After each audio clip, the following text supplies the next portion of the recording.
Este episódio tem patrocínio da editora Self. A editora Self tem o propósito de trazer-te os melhores livros dos melhores autores nacionais ou internacionais nas áreas de empreendedorismo, negócios, finanças pessoais, assim como também nas áreas de psicologia e mindset. Tudo isto para que a tua vida seja mais fácil e para que possas criar o teu próprio caminho de aprendizagem ao longo da vida. Praticamente todos os livros são best-sellers internacionais e partilham entre si um mindset de nós aprendermos as técnicas que nos ajudam a lidar com os nossos desafios. Eu pessoalmente sou um ávido leitor destes livros, seja porque quero ter uma vida mais saudável ou porque quero ter umas finanças pessoais mais sólidas, ou seja porque quero ser mais produtivo para aproveitar melhor o tempo da minha vida dedicando às coisas que eu mais gosto. Muito do que eu aprendi na minha vida foi através dos livros e são os livros que me ajudam constantemente a manter-me atualizado e a conquistar novas aprendizagens que me permitem resolver os meus desafios de uma forma mais simples. Muitas pessoas perguntam-me frequentemente o que é que eu leio e que livros leio. Uma das formas fáceis de perceberem o que eu leio é também pesquisarem o catálogo da Self e lá encontrarão muitas das coisas que eu vos recomendaria se fizesse essa lista. Portanto, se querem encontrar os livros da Self, podem pesquisar em www.editoraself.pt e podem usar o cupom de desconto Bitcoin Talks para terem 10% de desconto adicional em qualquer compra que façam no site da editora Self. A leitura é provavelmente uma das coisas mais determinantes no teu percurso e na tua carreira e é sem dúvida das experiências mais transformadoras que podes ter na tua vida. Portanto, usa o cupom Bitcoin Talks no site www.editoraself.pt. Olá, vamos tirar aqui um minuto para desejar-vos um bom Natal de uma forma diferente. Eu decidi no meu Instagram fazer um giveaway, onde vamos oferecer-vos duas coisas únicas e fantásticas. Uma é um exemplar do livro do Almanac do Naval Ravikant. Outra é uma t-shirt oficial do nosso podcast, o Bitcoin Talks. Para ganhar isto é só seguir as instruções que estão no meu Instagram. Vai estar ativo durante uma semana, portanto, entre este episódio e o próximo episódio do Bitcoin Talks, podem se candidatar a receber estas duas ofertas magníficas que temos para vocês. Este livro eu gostava de especialmente destacar a ideia de se tratar de um livro que é de um investidor filósofo. O Naval Ravikant partilha sabedoria. Ele é muito sucinto na forma de partilhar. É um livro de fácil leitura. E eu acho que tem ensinamentos preciosos para quem procura investir, mas principalmente investir em si, na sua felicidade, mas investir também em negócios, como criar negócios, como fazer as coisas de uma forma eficiente na vida. São partilhas que podem parecer mais de negócios do que sobre a vida, mas eu acho que se aplicam a todas as áreas da nossa vida de uma forma bastante abrangente. E, portanto, fica a minha recomendação de leitura oficial para este Natal. Se por acaso já têm o livro, aproveitem para participar e depois oferecê-lo, porque eu acho que ainda chega a tempo do Natal à vossa casa. Participem, as instruções estão no meu Instagram, é só seguirem o post, verem as instruções abaixo, participarem e boa sorte para vocês. E, desde já, porque já estamos em época de natalícia, um bom Natal para todos. Então, bem-vindos a mais um episódio do Bitcoin Talks. Hoje vamos falar sobre o mercado, vamos falar sobre o FTX, vamos falar da fuga das private wallets e vamos falar de quais são as consequências que a fuga para as private wallets está a ter no mercado. Vamos falar também um bocadinho do enquadramento atual sobre a inflação e como é que este final de ano provavelmente se vai desenrolar em termos de cotações. Antes disso, eu gostava de pedir que seguissem o nosso podcast e que subscrevessem também o nosso canal de YouTube. Sigam também as rubricas de literacia financeira no Instagram, se fizer sentido para vocês, ou os YouTube Shorts. Portanto, existem agora vários formatos de conteúdos que vocês podem ir ao longo da semana acompanhando nas várias redes sociais. Se tiverem alguma paciência e reconhecerem valor, eu pedia também que deixassem um comentário ao podcast e que nos fizessem um rating nos sítios onde aceitam ratings, nomeadamente o iTunes, ou eventualmente o Spotify, se permitir que façam algum tipo de comentário ou seguimento ao nosso podcast, porque esta é uma maneira de nos ajudar a crescer, ajudar a chegar mais pessoas, ajudar a alimentar mais esta comunidade. Se querem contribuir também para o podcast de alguma maneira, podem usar os referrals abaixo e ver se algum deles traz valor para vocês também. Existem alguns descontos em algumas plataformas, nomeadamente na aquisição de hardware wallets ou de alguns exchanges, inclusivamente comissões em exchanges. Bom, mas vamos então àquilo que interessa e que hoje queremos trazer para o episódio. Gostava de começar por responder a algumas perguntas de ouvintes. Temos recebido várias, eu vou respondendo diretamente ora no episódio, mas acho que é sempre bom partilhar aqui algumas das dúvidas que nos vão chegando, até porque elas podem ser partilhadas com outras pessoas, porque também mais gente pode ter a mesma dúvida, e desta maneira estamos a ajudar mais pessoas de uma assentada, se assim podemos dizer. Então, vou começar aqui pela dúvida do Cláudio.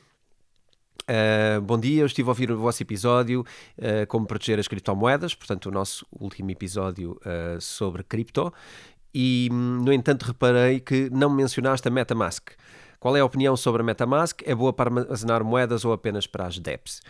Ora, é verdade, Cláudio, eu não falei da MetaMask, eu lembrei-me dela no processo de escolher as wallets mais indicadas para reservarmos criptomoedas, mas decidi, também não poderia falar de todas, eu não excluí a MetaMask por uma questão de considerar que seja uma wallet insegura. Eu excluía por ser um sistema relativamente diferente dos outros, porque na verdade o MetaMask é um plugin num browser, e isto eventualmente pode ser mais convidativo a verem questões de segurança no computador da pessoa, e portanto de alguma maneira achei que há um grau diferente, e quis também partilhar wallets que fossem wallets bastante antigas no mercado, wallets já com muitos anos de desenvolvimento, wallets que eu já falo desde o tempo da primeira versão do meu livro em 2018, e que desde então têm vindo a adicionar funcionalidades e também tem a vantagem, estas que eu mencionei, de poderem ser usadas multiplataforma, ou seja, não é multiplataforma, mas é multi-device, digamos assim, porque podem ser usadas no telemóvel e também no computador. E, portanto, a minha escolha vai para aquelas que eu considero serem de topo, o que não significa que eu não considero a MetaMask uma boa wallet. Já agora posso dizer que também a considero uma wallet segura. Está entre aquelas que eu consideraria uma boa wallet para guardar criptomoedas. Passo assim então à pergunta seguinte. Olá, eu já sou ouvinte do podcast há coisa de um ano. Obrigado pela vossa questão e por nos seguirem. E aqui um agradecimento também pelo conhecimento que partilhamos e pela forma didática como o conhecimento é transmitido. E então trata-se de uma pessoa que caiu de paraquedas no mundo do cripto a saber zero. Tenho muitas perguntas, mas para já deixo apenas 3. Uma, qual é a tua opinião sobre o maximalismo do Bitcoin? Faz sentido? Eu acho esta pergunta muito interessante, porque pode-nos trazer aqui um assunto para o podcast que eu acho que é importante de vez em quando trazermos. Outra pergunta é, talvez esta seja um bocadinho superficial, mas as hardware wallets têm alguma espécie de limite à capacidade de bitcoins a armazenar, e em que é que consiste a diferença de preços entre as várias wallets? Uma terceira pergunta é, existe alguma política fiscal para quem adquire criptomoedas ou Bitcoin e as deixem em exchanges para vender mais tarde? Ora, por ordem, ok? O maximalismo do Bitcoin, isto é uma questão que eu acho que é muito interessante abordarmos aqui, porque às vezes confunde-se clareza e informação e objetividade com maximalismo. E eu tenho alguma... eu não sei se sou eu que tenho, mas eu acho que eu defendo que todos deveríamos ter alguma dificuldade, parece-me a mim, com etiquetas que colocamos em pessoas, em grupos de pessoas, em formas de pensar e correntes de pensamento. Quando falamos de maximalismo de Bitcoin, ou Bitcoin Maximalist, como ouvimos muitas vezes em inglês, estamos a colocar uma etiqueta num conjunto de pessoas que podem ou não pensar todas a mesma coisa. Porque uma pessoa pode, de facto, achar que Bitcoin é muito diferente das outras criptomoedas e, no entanto, ser maximalista pode-se misturar com uma pessoa que não vê mais nada à frente senão Bitcoin e que acha que o mundo devia funcionar todo com Bitcoin e que devia acabar todo o resto e não haver alternativas. E, portanto, eu acho que a resposta depende sempre do que é que queremos dizer exatamente com maximalismo de Bitcoin. A palavra maximalismo a mim remete para uma atitude radical, e depois eu acho que as pessoas banalizam o uso da palavra a dizer eu sou um maximalista de Bitcoin, e depois vamos a conversar e afinal não é bem assim. Portanto, eu acho que qualquer atitude maximalista traz uma etiqueta atrás, etiquetas é mau, e se nós temos uma etiqueta é porque somos um bocadinho fechados a tudo o resto. Então eu acho importante falar sobre isto de uma forma um bocadinho mais concreta, porque dizermos que somos maximalistas de Bitcoin na verdade não quer dizer nada. És maximalista, mas o que é que fazes o que é que fazes perante a situação A? O que é que fazes perante a situação B? Okay? Eu acho que a resposta mais curta possível a este tema de maximalismo seria, na verdade, se ser maximalista é dizermos que a Bitcoin encerra em si características muito mais relevantes do que qualquer outra criptomoeda para o mundo em que nós vivemos hoje, então eu diria que faz sentido ser maximalista.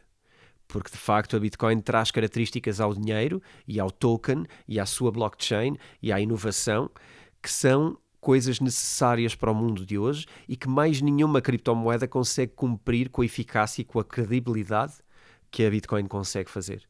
E portanto aqui, Bitcoin sim, maximalista no sentido de que não há nada comparável a Bitcoin. E de facto não há. Não há nada que seja capaz de igualar ou ultrapassar Bitcoin naquilo que é o seu objetivo. E já, enfim, quem queira depois investigar um pouco melhor o porquê desta afirmação, isso é procurar mais atrás, nos episódios mais atrás, eventualmente no livro e noutros materiais que eu fui preparando, mas basicamente é o beabá do Bitcoin e porquê é que Bitcoin é tão importante, porquê é que tudo nasce a partir daqui. Portanto, sim, se é uma questão de ser especial, sem dúvida. Se é uma questão de ser maximalista porque tudo o resto não presta, então não. Então já não diria que o maximalismo de Bitcoin, que é vamos só deixar Bitcoin a funcionar e destruir tudo o resto, não concordo com isso. Porque existe uma quantidade enorme de tokens e uma quantidade enorme de tecnologias novas a serem exploradas, uma revolução enorme à volta de tokenização da economia e, portanto, não acredito que fizesse sentido optarmos por Bitcoin em detrimento de tudo o resto. Portanto, creio que está respondida desta forma, não é a forma mais sim ou não, mas a verdade raramente também é uma questão de sim ou não. Não é? Portanto, pergunta seguinte, sobre as hardware wallets terem limite a capacidade máxima, não existe limite, e as diferenças de preços, eu imagino que seja uma questão de comparar hardware wallets e comparar, por exemplo, ledgers com Trezor e perceber quais são as diferenças de preço. As diferenças de preço são basicamente marca, como tantas outras coisas na vida. Portanto, cada marca posiciona-se da maneira que acha que se deve posicionar. E depois existem, cada marca tem vários modelos, ok?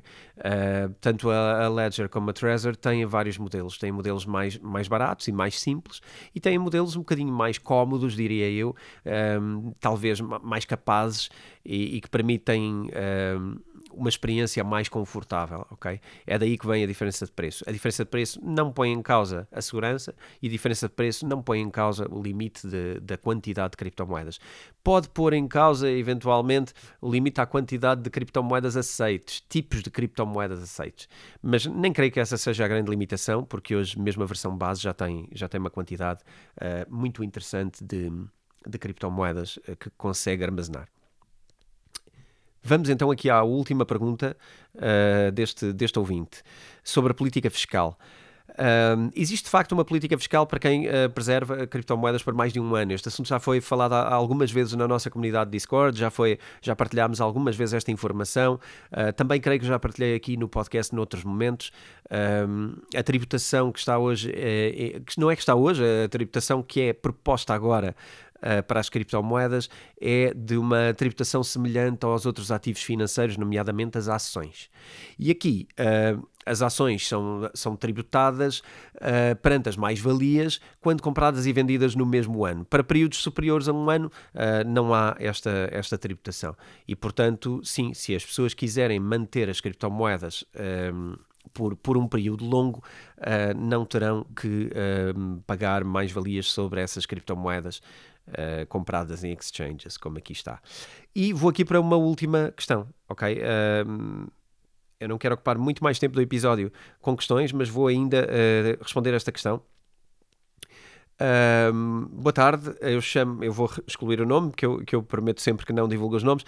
Desde já os parabéns pelo nosso trabalho e que nunca paremos de espalhar o conhecimento.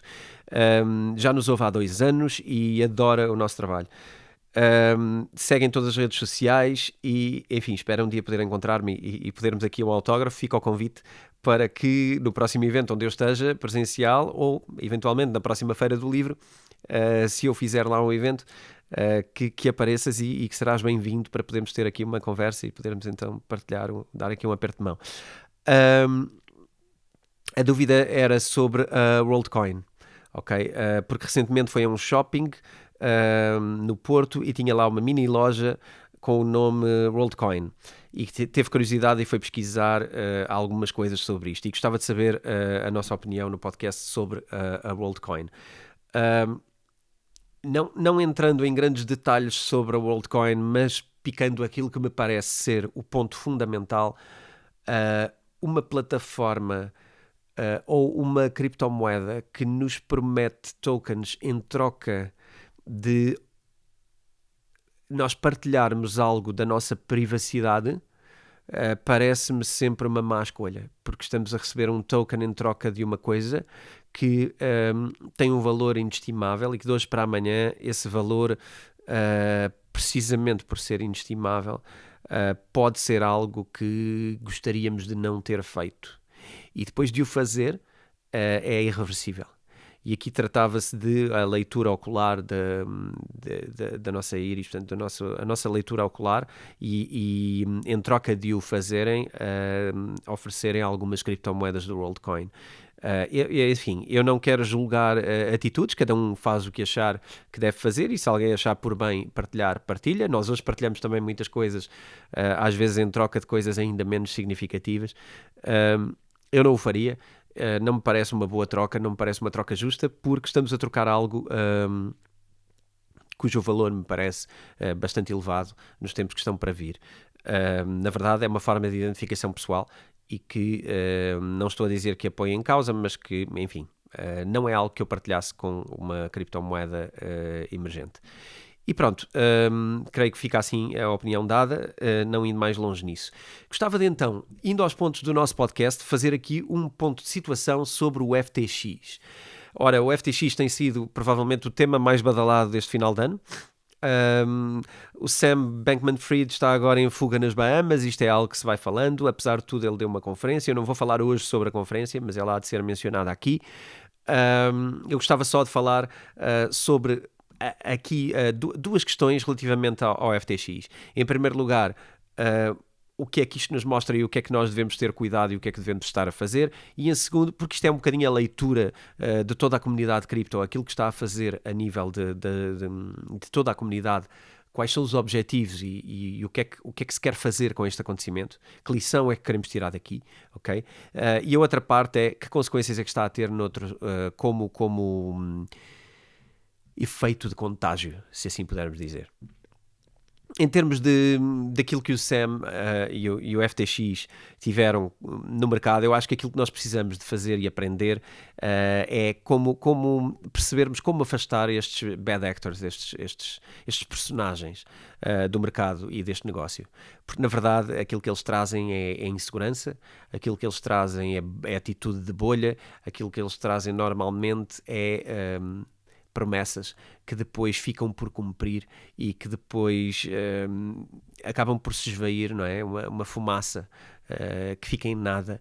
Há sempre gente a perder dinheiro, por vezes gente de fundos de investimento, por vezes particulares que perdem o seu dinheiro, mas normalmente há aqui um elemento que, por norma, tanto no setor financeiro tradicional como poderá também acontecer aqui, e aqui até acredito que aconteça, acaba por passar um bocadinho impune e ser alguém que não teve culpa de uma coisa que aconteceu porque não podia prever a sua dimensão. Eu acho que existe aqui uma dose de cinismo muito elevada. Eu tenho muitas dúvidas sobre este processo do Sam Bankman-Fried e o que é que vai acontecer de facto à forma como isto vai ser tratado.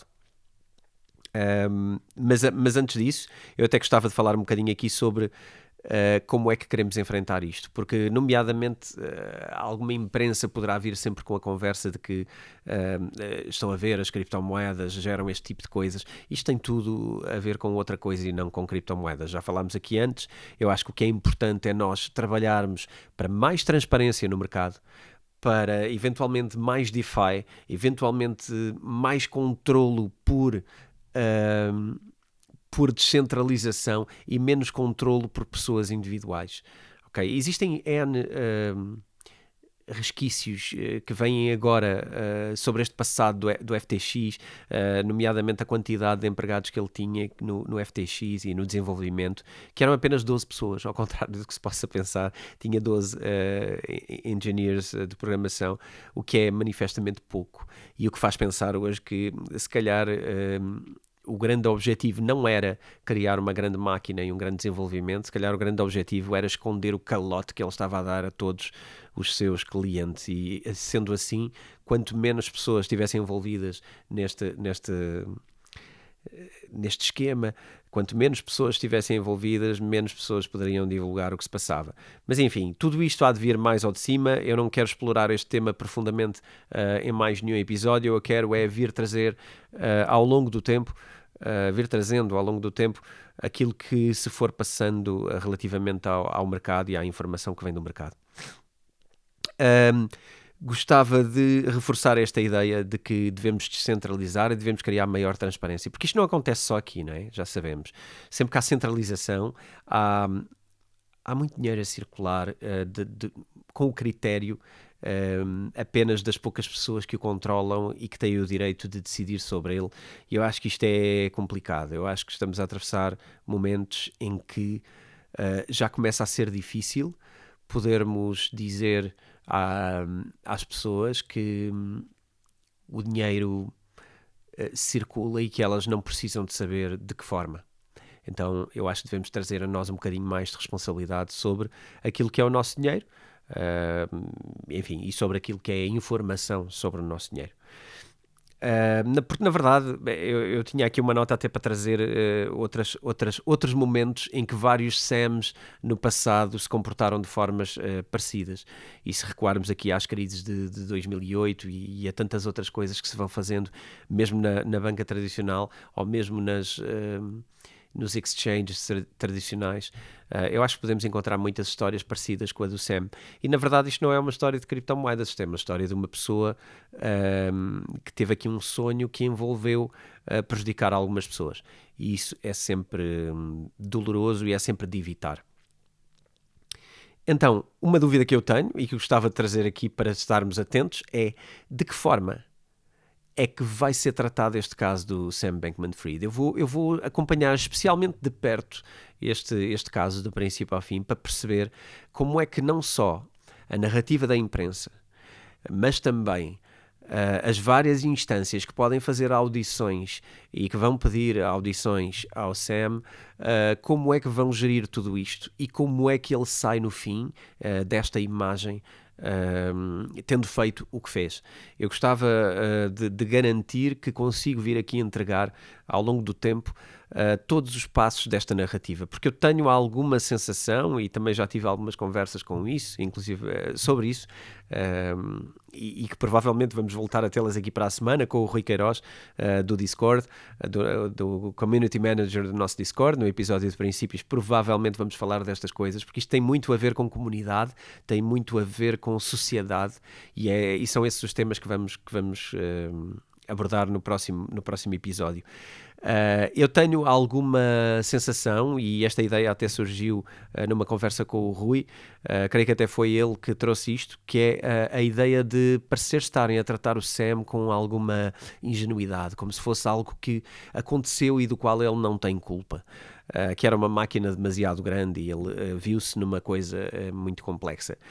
Eu tenho uma grande dificuldade com isto, porque o Sam, inclusivamente, era quem estava a querer impor regulamentação no mundo das criptomoedas, fazendo lobbying com o governo, contribuindo e sendo o segundo maior contribuidor para a campanha dos republicanos, tendo ele dito que também contribuiu com igual valor para a oposição.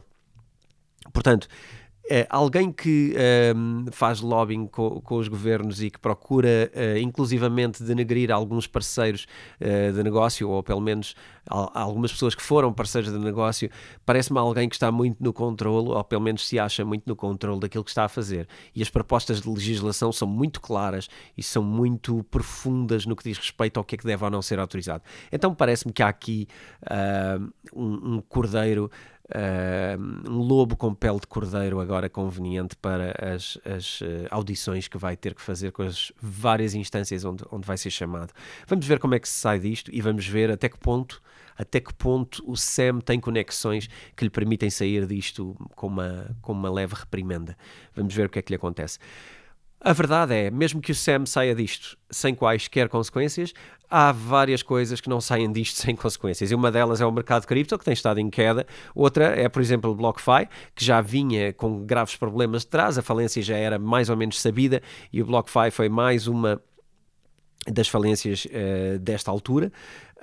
O efeito de contágio também já afetou outros exchanges, que nem vou mencionar porque são coisas mais pequenas, mas há um que eu não quero deixar de falar aqui. Aliás, há duas situações. Uma é a necessidade do Binance, que se sentiu na responsabilidade de criar um fundo para apoiar situações como o FTX e, portanto, um fundo que os exchanges pudessem recorrer em momentos de graves dificuldades e, portanto, o Binance chegou-se à frente, vamos dizer assim, a bom português, chegou-se à frente no sentido de criar esse fundo e contribuir para ele, creio que até ao momento com 2 bilhões, o que é uma quantia muito interessante para avançar assim em tão pouco tempo. Gostava de falar de um caso que me parece que pode ser grave, e que pode funcionar por contágio, que é a Genesis. Eu consegui reunir aqui alguma informação. A Genesis, que era gerida pelo Barry Silver, era e é, que é da Digital Currency Group, portanto muitas vezes mencionada como DCG. Digital Currency Group é também a proprietária da Grayscale, um dos maiores whales, se podemos dizer assim, uma das maiores baleias de criptomoedas, no sentido de ser uma das empresas que mais adquiriu Bitcoin nos últimos 3 anos. Aqui a questão tem a ver com a GBTC, portanto com a Genesis Bitcoin.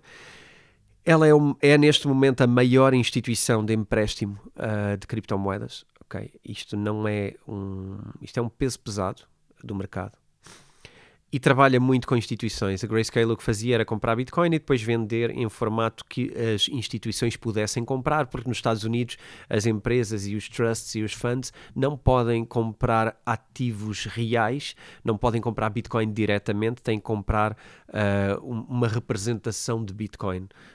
Algo como se fosse um ETF de Bitcoin. Eles não conseguiram ainda ser um ETF de Bitcoin, mas esse era um dos objetivos também da Grayscale. Aqui acontece que esta história está um bocadinho mal contada e é por isso que eu tenho aqui algum receio relativamente à Genesis. Há aqui alguma nuvem, se de facto a Genesis está com profundos problemas e se já não se vai safar, ou se de facto a Genesis vai conseguir passar por este deserto, fazer esta travessia do deserto, que me parece difícil. O que acontece aqui é que o que foi anunciado inicialmente na Genesis foi que tinham uma perda de 7 milhões com a Alameda Research, portanto, no caso do FTX. Mas depois descobriu-se que, passado 2 dias, percebeu-se que, afinal, foram perdidos 175 milhões numa trading account no FTX. Portanto, não foi só os 7 milhões do Alameda Research, foram 175 milhões também numa trading account no FTX. No dia 16 de novembro, deixaram de permitir levantamentos na Genesis. No dia 17 anunciaram publicamente que precisavam de $1 bilhão. Portanto, isto é uma escalada que dia após dia estávamos a ver Genesis a ruir de um dia para o outro. Dia após dia a gravidade da situação era cada vez maior. Primeiro 7 milhões, depois afinal descobriu-se que eram 175 milhões, depois no dia seguinte deixou de permitir levantamentos de capital da plataforma. No dia 17 anunciou que afinal precisam de $1 bilhão para sobreviver. No dia 22 dizem que precisam de $1 bilhão ou vão abrir falência. Passado mais 1 ou 2 dias, baixaram o seu pedido de financiamento para 500 milhões e agora anunciam que precisam de 500 milhões para manterem-se abertos e estão neste processo de conseguir investimento para chegar a este número e poder assim manterem-se ativos. Vamos ver o que é que acontece, não há aqui grandes certezas ainda. Há uma grande certeza do meu lado: se o Grayscale cair, vamos ter uma grave dificuldade. Porque a Grayscale tem uma quantidade de Bitcoin elevadíssima e inclusivamente uma das coisas que irá acontecer seguramente é liquidar essa Bitcoin no mercado e essa garantida abundância de Bitcoin a entrar no mercado vai, sem dúvida nenhuma, trazer o valor da Bitcoin muito mais para baixo. Porque à medida que a oferta vai aumentando, das duas uma. Ou tínhamos uma procura elevadíssima por Bitcoin ao mesmo tempo e uma coisa compensava a outra, não é? À medida que tínhamos um grande pack de Bitcoins a serem oferecidos para venda no mercado, teríamos uma equivalente compra do mesmo volume, sendo que isto não é minimamente previsível que conseguíssemos igualar as duas coisas. O que iríamos ter é uma oferta acrescida àquilo que temos hoje, que já é uma tendência de descida de valor, e iríamos ter aqui uma procura se calhar ainda mais baixa, porque a falência da Grayscale e da Genesis e deste grupo inteiro iria trazer ainda mais desconfiança, ainda mais medo e a atirar para o futuro a decisão de poderem comprar criptomoedas ou atirar para o futuro, dizer não, eu vou vender agora e vou comprar quando estiver mais barato. Então parece-me muito perigoso e parece-me que devemos estar muito atentos a isto. Uma coisa não vive sem a outra. E agora o grande tema do dia, que é a fuga para os private wallets. Para tentar aqui ilustrar um bocadinho a dimensão desta fuga das private wallets, eu partilho aqui um gráfico onde podem consultar os últimos tempos em termos de criptomoedas e dá perfeitamente para perceber que houve um movimento crescente até janeiro, uma tendência crescente até janeiro de 2022, com algumas oscilações grandes, mas que a partir de janeiro de 2022 percebe-se uma grande queda de valor de criptomoedas em exchanges, o que significa que desde o início deste ano que a tendência do valor em exchanges é de baixa. Mas é assim, isto é uma tendência, isto não seria um grande problema, isto não seria complicado para as exchanges lidarem, porque é uma cadência, é uma descendência relativamente lenta, como se pode ver no gráfico. Aquilo que me parece mais preocupante são retiradas de valor muito elevadas e muito repentinas. E algumas coisas deixam-me preocupado, nomeadamente, por exemplo, em 48 horas, apenas 48 horas, foram retirados do Binance 1,5 bilhões em Bitcoin. E, portanto, isto é um valor muito alto e que pode deixar alguns exchanges comprometidos. Também aqui, enfim, e agora passar ao outro ponto, mas eu acho que era importante perceber que este valor tem crescido muito e são muitos os exchanges que estão a perder liquidez através deste movimento dos clientes. E, portanto, nós não sabemos, nem temos muita forma de saber, na verdade, quais deles é que têm capacidade para sobreviver a esta retirada de valor. E, portanto, isto acaba por ser quase uma bolha invertida, não é? Porque se um exchange já poderia estar em dificuldades, esta corrida à retirada do valor do exchange só vai trazer mais pressão negativa no exchange. E, portanto, à medida que as pessoas se assustam e que veem que o exchange perde valor, começamos a duvidar sobre todos e mais alguns exchanges que possam existir e, afinal de contas, começamos a não confiar em nenhum. Será que sim? Será que não? E vamos retirar os valores. E essa sim é a maneira como eles vão acabar por ter graves problemas. É se nós, de facto, retirarmos mesmo os valores do exchange.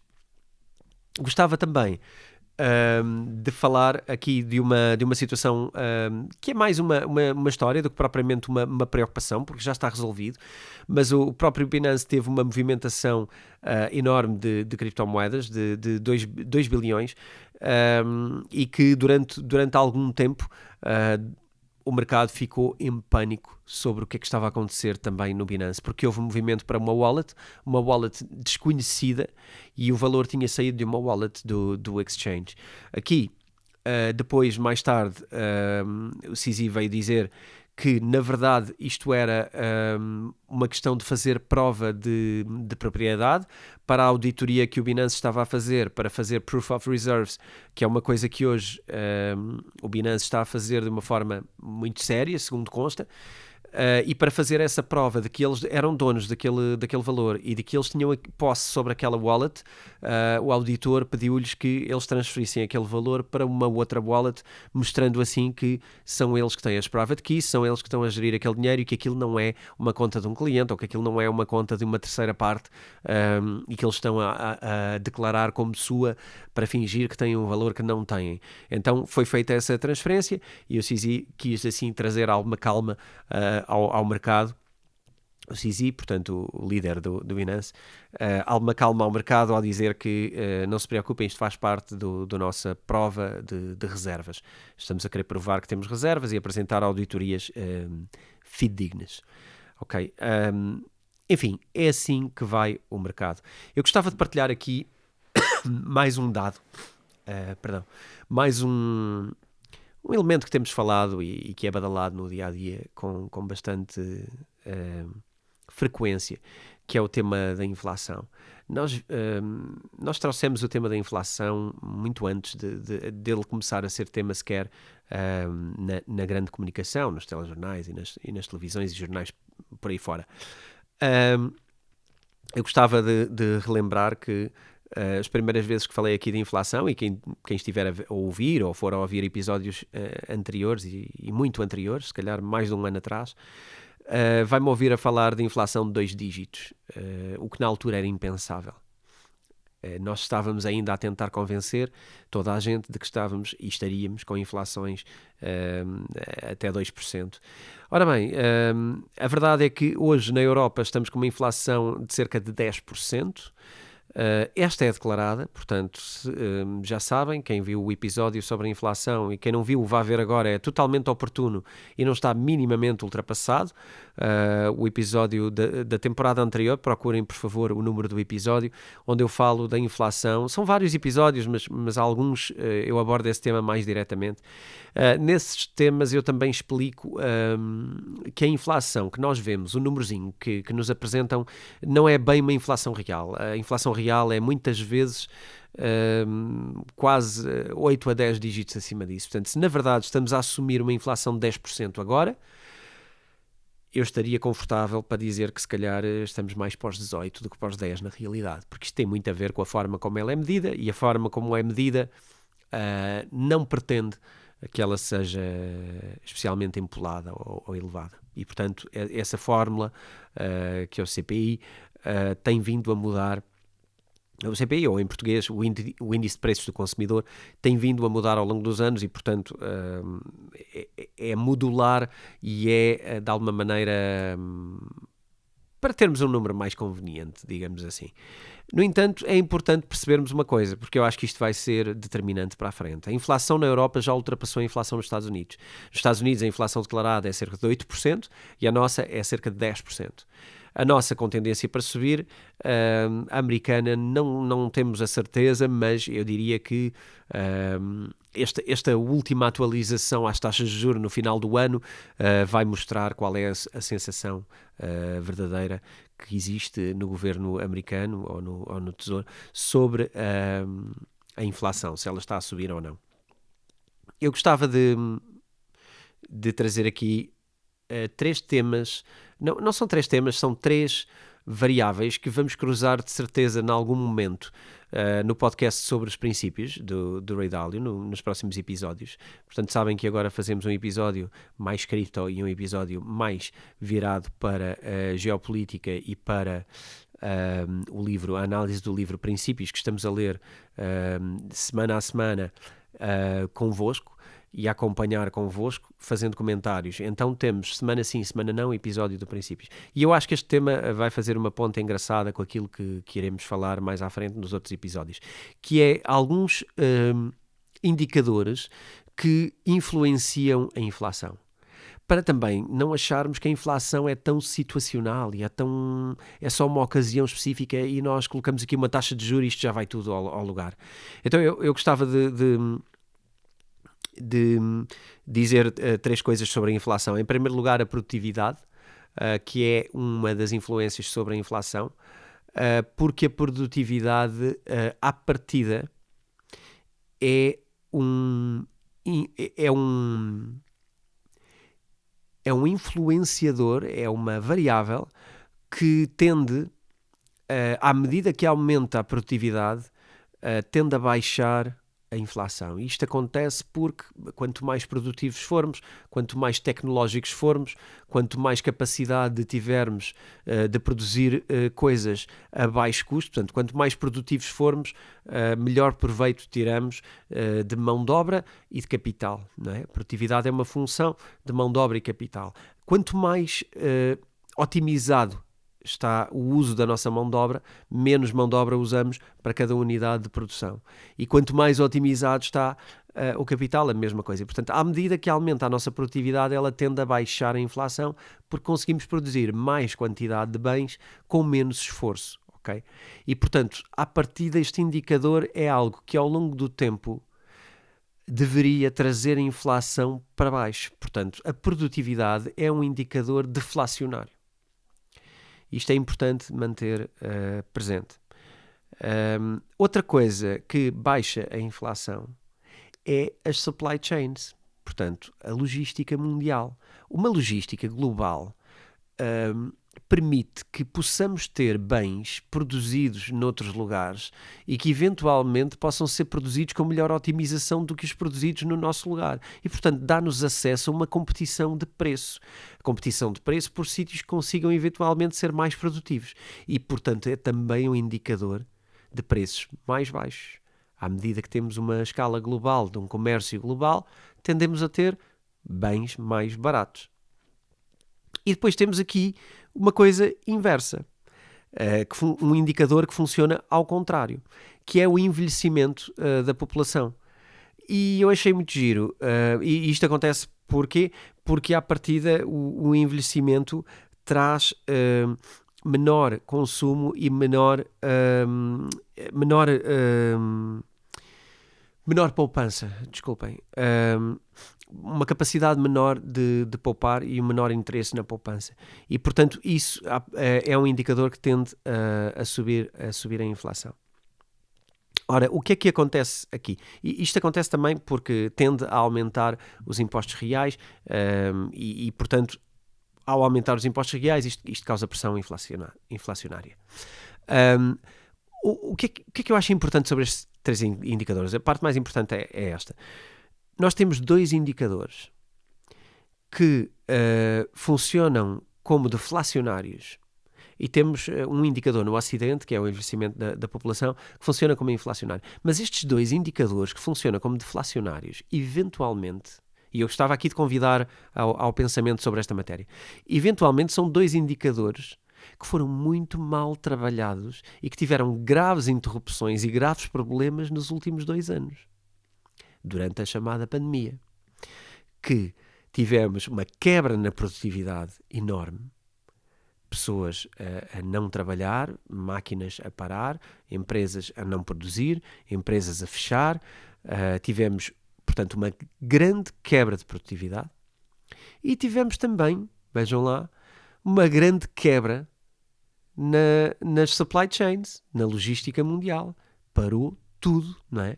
Quem ouviu os episódios também da temporada passada sabe a quantidade de problemas que existem agora para resolver na logística mundial, porque tudo parou, e inclusivamente na China, um dos países que mais contribui para os supply chains mundiais, não só pelo transporte de todos os navios, mas também pela produção em massa que fazem em todas as fábricas chinesas.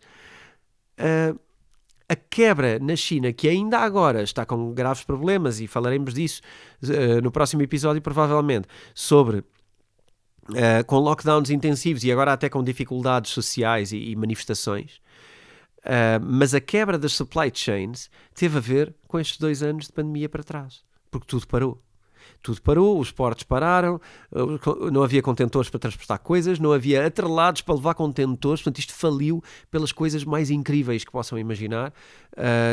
As pessoas deixaram de trabalhar, houve uma enorme quebra na mão de obra associada à logística, uma falta enorme de camionistas, uma falta enorme de pessoas para a logística, e tudo isto parou o mundo. Ora, se estas duas coisas eram coisas intensas, e se eram coisas que sofreram graves danos durante o período de 2 anos anterior a este, parece-me que as causas da inflação estão aqui bastante patentes nestes 2 indicadores. Eu não estou a dizer que sejam os únicos indicadores importantes. Haverá também indicadores de, eventualmente, dificuldades na energia, mas lá iremos também, porque a energia também teve aqui quebras.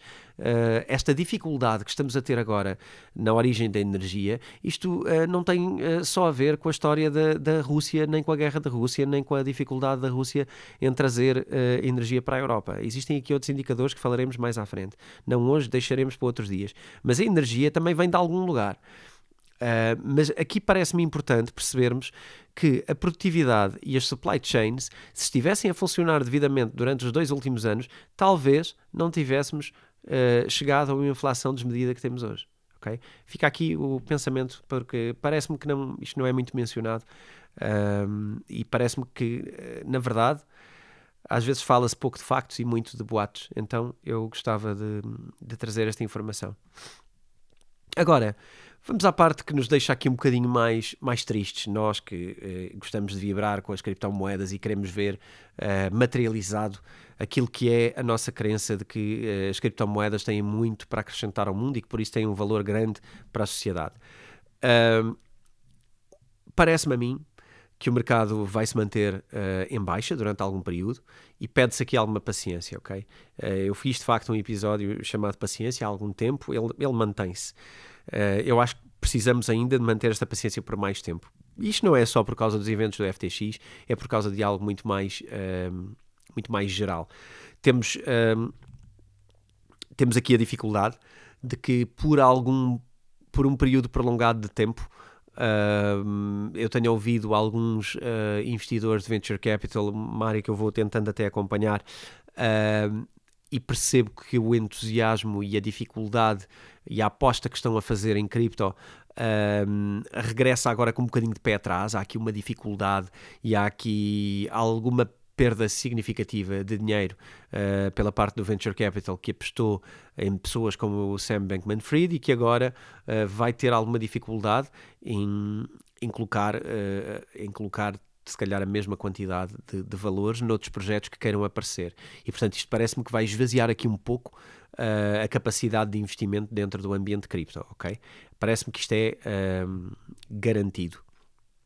Também me parece que as pessoas continuam com os seus tokens e, portanto, não há muita liquidez, não há muito volume no mercado, nem de compra nem de venda.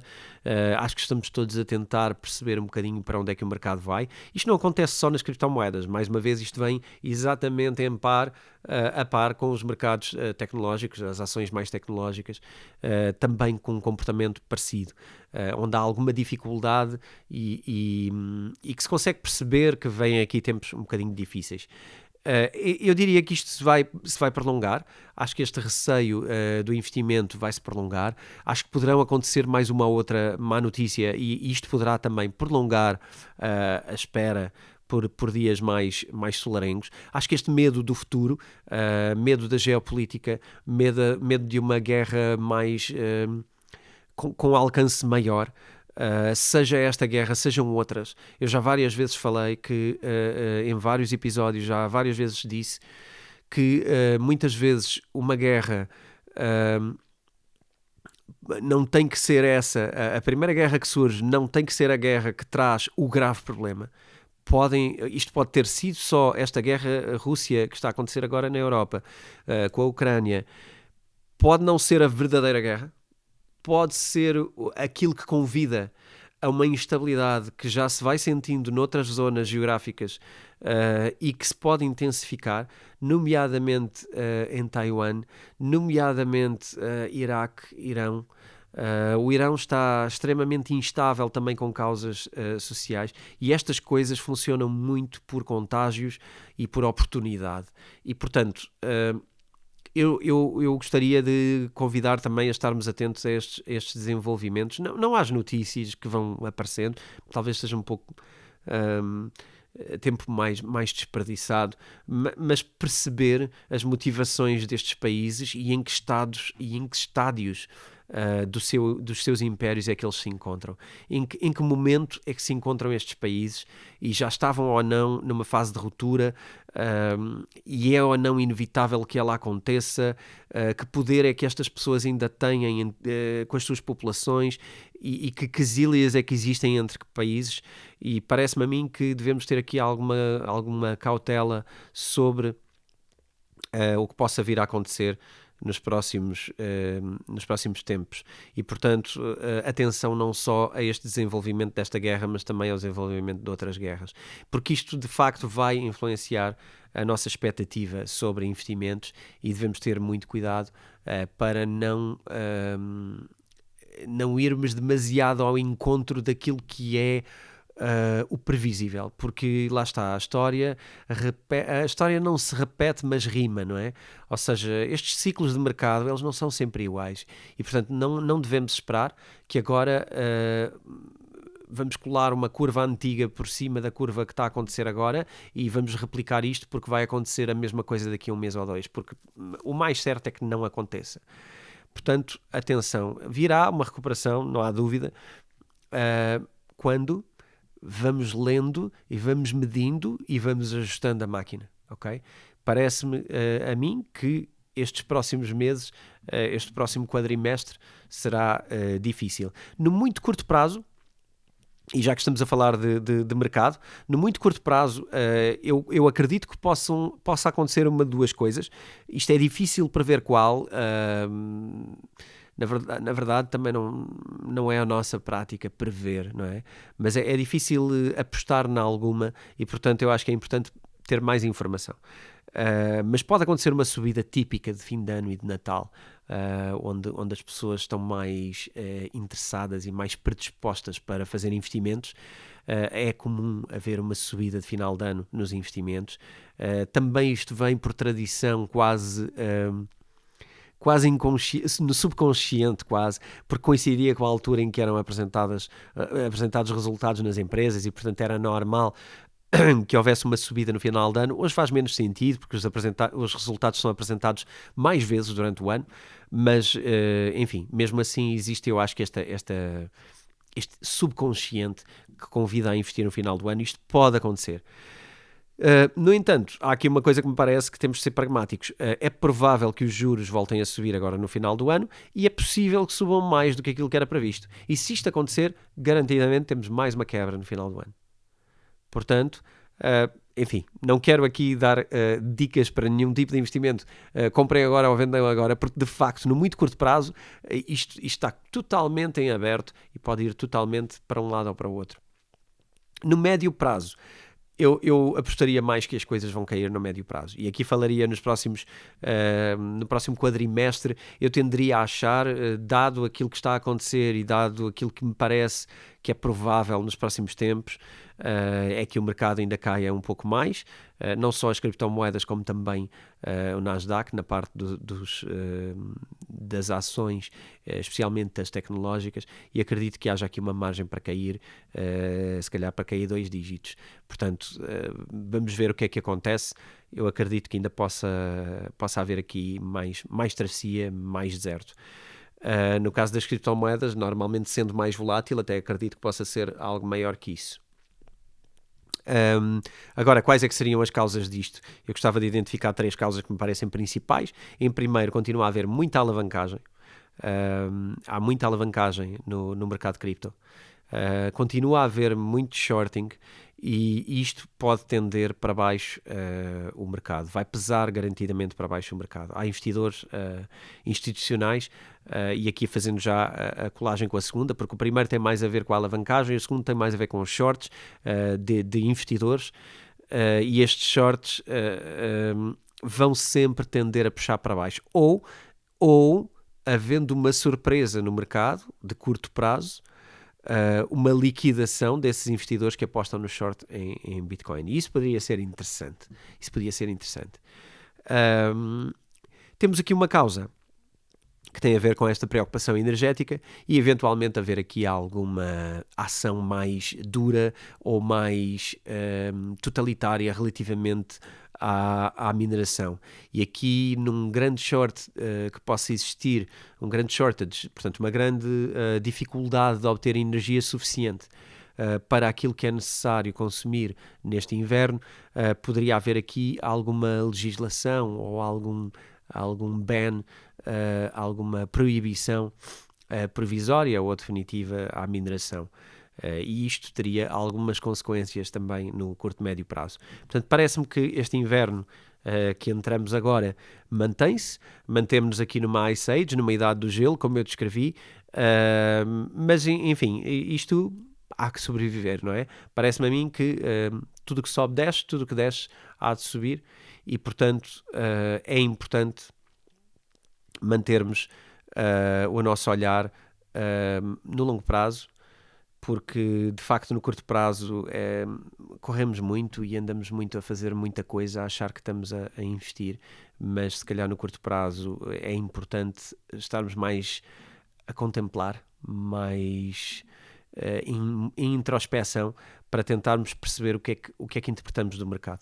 Parece-me mais importante. Então, vou-vos deixar então aqui uma mensagem da semana para encerrar. Algumas mensagens para recordar durante esta semana, durante esta próxima semana. Olhar para Bitcoin sempre como um investimento de longo prazo, lembrar-nos disto. Compreender que no curto prazo podemos ter quebras de valor. Isto é importante. Só investir em valores que sabemos que nos deixam bem com estes cenários. Porque de facto estes são os princípios que eu sempre partilhei sobre Bitcoin. Sabermos que é algo de longo prazo, sabermos que é algo que pode ter quebras e que podemos precisar desse capital, e então como é que queremos investir? Investir à luz disto, à luz de sabermos que isto poderá demorar um pouco mais de tempo.